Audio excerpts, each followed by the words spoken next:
Hello there YouTube, my name's Adam from Gunjack, and today with a review of the S&T PPSh-41. Before we get into the replica, let's take a look into the real steel weapons history.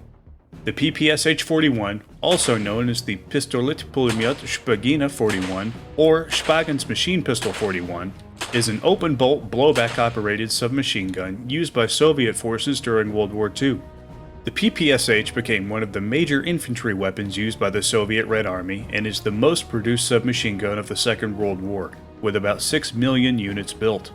It is chambered for the Soviet 7.62x25 Tokarev round, which it shares with the TT-33 Tokarev pistol.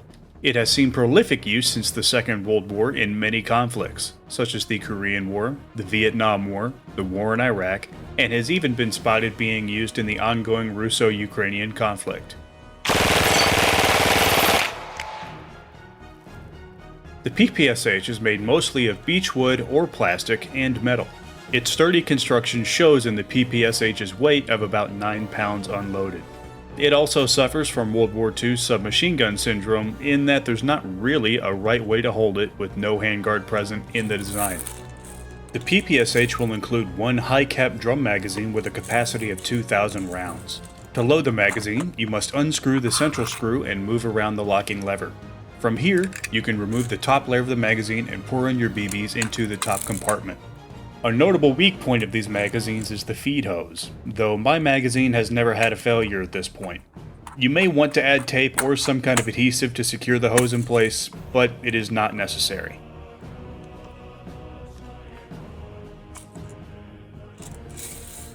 The PPSh has a few different magazine options available, though it is fairly limited.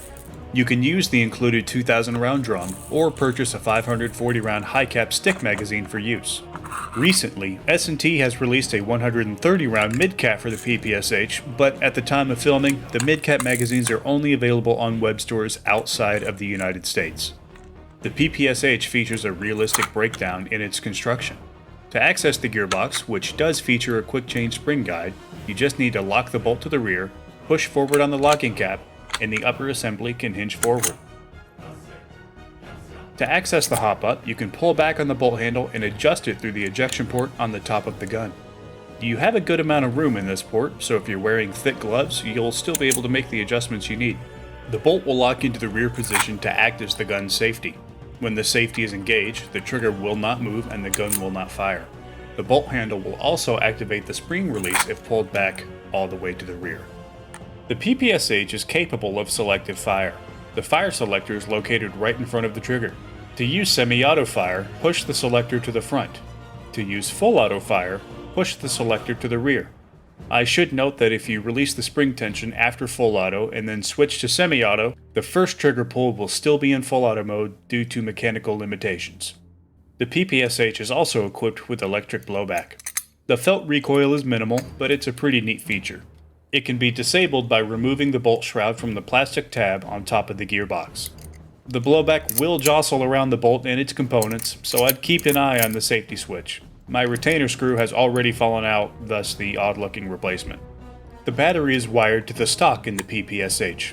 To access the battery compartment, you must push the button under the stock cap and the access door will pop open and you can swing it around. The cavity in the stock has a fair bit of space, though you'll still be limited to using small type and nunchuck batteries.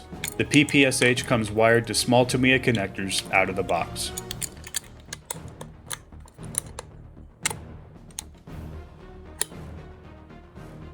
The PPSh uses a proprietary gearbox design, meaning some upgrade parts will be incompatible for use.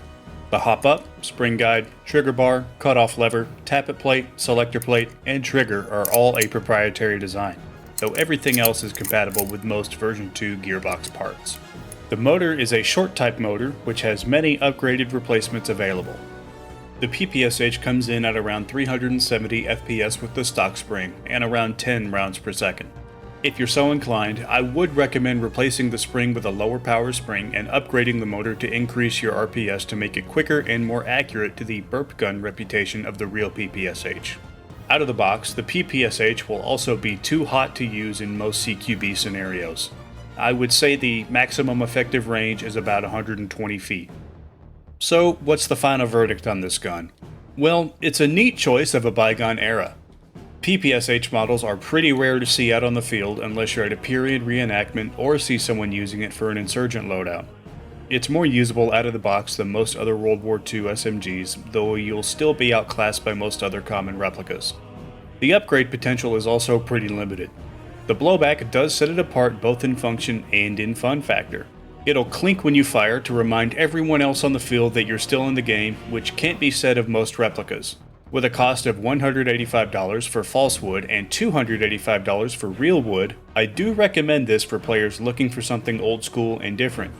Limitations aside, it's just fun to pack around and play with. Well, that about does it for this review.